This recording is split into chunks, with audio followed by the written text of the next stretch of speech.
En fait, on est le géomètre de Wetland, donc on est là depuis le début de l'opération, donc on était au tout début.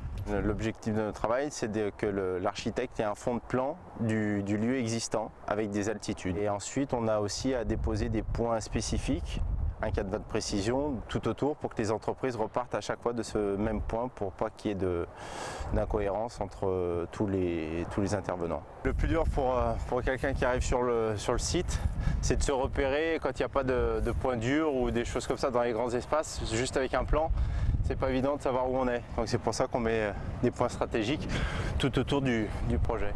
Il y a combien de points? 12.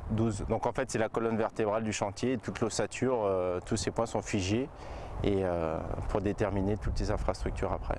Maintenant on va aller positionner un point pour savoir où se situent les entreprises. C'est un point référentiel aussi en X, Y, Z. Donc en fait là, nous on travaille avec notre fond de plan, ce qu'on appelle. En fait ça c'est notre position GPS par rapport au point qu'on va implanter. Donc au fur et à mesure on avance, on voit directement où on est.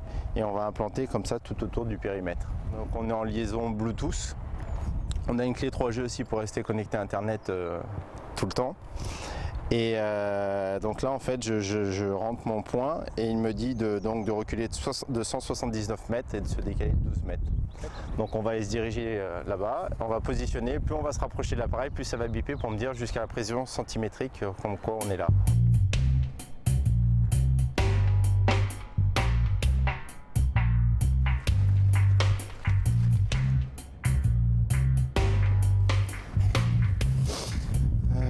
Recul de 40, 1 mètre à droite.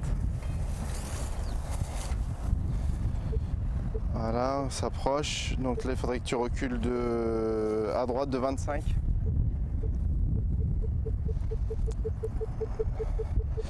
« 3 cm à droite. Voilà, là. Vous voyez, quand ça bip, c'est que c'est OK. Et là, en fait, on va sortir des griffes en dessous pour éviter que ça sorte plus facilement. Donc ça, c'est un point qui bouge moins. Donc là, elle continue à s'enfoncer. Voilà, ça doit être bon là. Donc là, ça sera la B27. Donc on met le numéro dessus aussi, toujours par exemple quand vous avez votre plan. Ça permet de se situer facilement.